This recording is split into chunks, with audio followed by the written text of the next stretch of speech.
მოგესალმებით ჩემო მეგობრებო.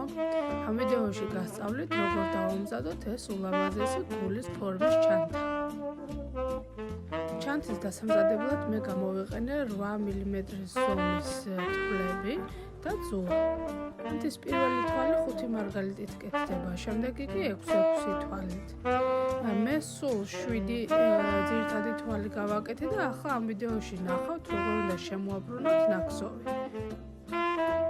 მარჯვენა ძუაზე უნდა ააცვათ 5 თვალი და მეხუთე თვალში მეორე ძუაც უნდა გაატაროთ. და ასე შეიკრება შემდეგი თვალი, რომელიც მეორე რიგს დაგაწყებინებთ.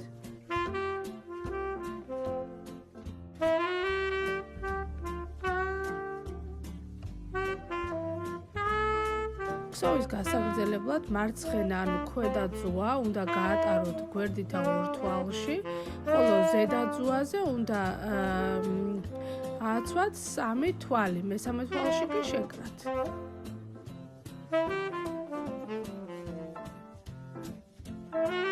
თუ მოგწონთ მსგავსი ვიდეოები, გამოიწერეთ ჩვენი არხი, ასევე დაათვალიერეთ ჩვენი Instagram და Facebook გვერდები.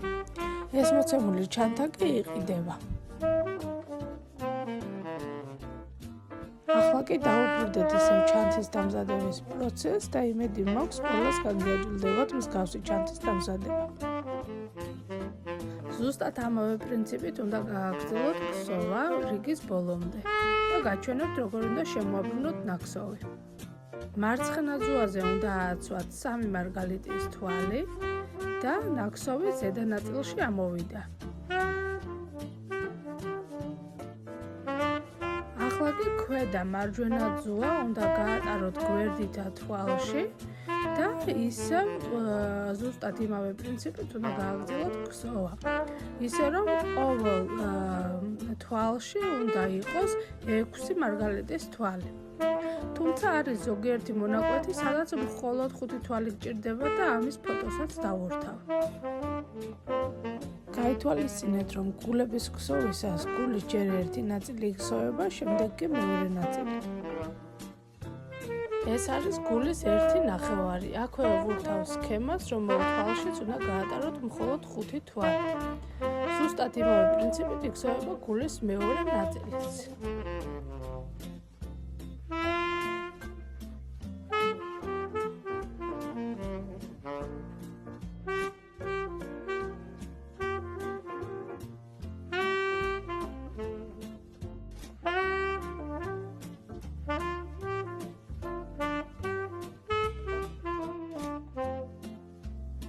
ასე გამოიყურება გულები. შემდეგ ვიდეოში კი გასწავლით როგორ უნდა შევკრათ ჩანთა და გავუკეთოთ ხელი.